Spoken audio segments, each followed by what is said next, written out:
Good afternoon, Paul. It's Monday, the 30th of January. Here's the heads up brief for today. For the Southeast Asia production, we covered 12 issues. In North Asia, we covered 5 issues, and we also covered 5 issues for the Australasia and Pacific Islands. In South Asia, we covered 20 issues, plus the major issues in the Europe, Middle East, and Africa regions. Okay, excellent. I hope you had a great, refreshing weekend. Are there any client operations on at the moment this morning? No, Paul, not at the moment.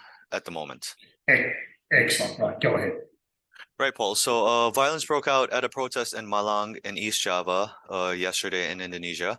Protesters demanded that the football team, Arema Football Club, which was involved in the Kanjuruhan tragedy, be disbanded. Security forces blocked protesters from reaching the office that they wanted to go to and dispersed them forcefully. Okay, and was anyone injured in the clashes with the police? At least 3 people, Paul. Okay, thanks.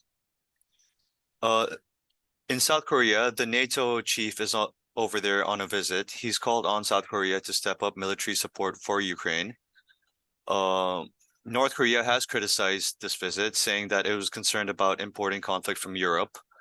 And it also expressed concern at the fact that South Korea, Japan, and NATO have been increasing discussions, and NATO has been singling out North Korea as a threat also. It's interesting that NATO is supposedly there for peace as it's running around not looking at a peaceful outcome at all. It's looking to escalate a war that they had a large part in playing by setting up a threat upon Russia's border. It was very clearly defined in the Minsk agreement.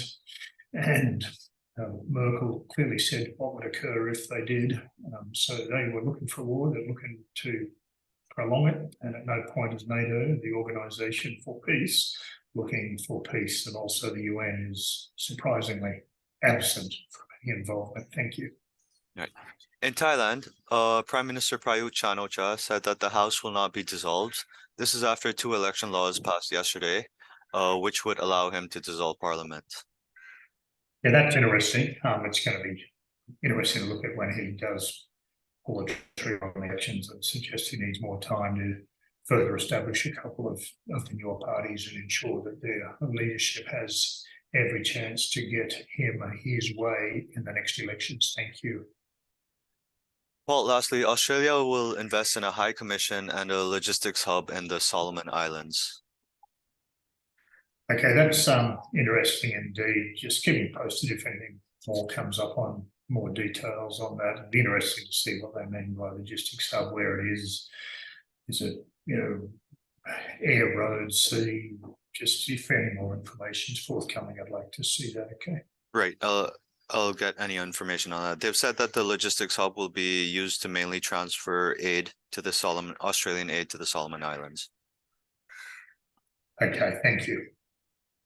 In India, moving over to South Asia, in India, members of the Gorkha ethnic community in West Bengal are calling for a separate state again. They haven't done this in 5 years after they reached an agreement with the West Bengal government, but that agreement wasn't implemented well, and now these tensions are resurging. So we could look at a possibility of maybe violence breaking out within the next month in West Bengal. Okay. Thanks for that. In Pakistan, by-elections for the vacant National Assembly seats will be held on the 16th of March.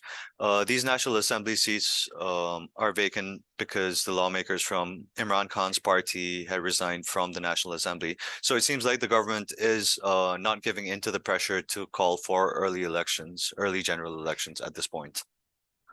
That's interesting. They're just conducting by-elections. It'll be interesting to see Imran Khan's response or lack thereof. Thank you. Right.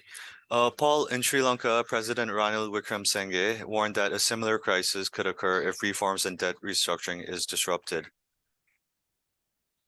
Okay, it's that's actually something I want to dig into a little bit deeper. What's the IMF, etc.? What's their take on this? Could someone just do me a little brief up on that later today? Sure, Paul, we'll do that. Moving over to the Europe, Middle East, and Africa regions. In France, the government said that it will not backtrack on the proposed pension reform. Major unions have called for strikes and protests across the country tomorrow. All right, and we would expect that's likely to turn violent, would we? Yes, Paul, the last ones in Paris did get violent. Okay, thank you. In Italy, the National Oil and Gas Company, ENI, and Libya's National Oil Corporation signed an 8 billion gas production deal yesterday. Output will start in 2026, but authorities are concerned about the state of insecurity in Libya, which could possibly affect operations. All right, it's very interesting indeed. Just get someone to map spot the Yep. proposed project area for me, please. Sure, we'll do, Paul. That's the brief for today. Anything else from you? No, just hang around if you would. Cheers.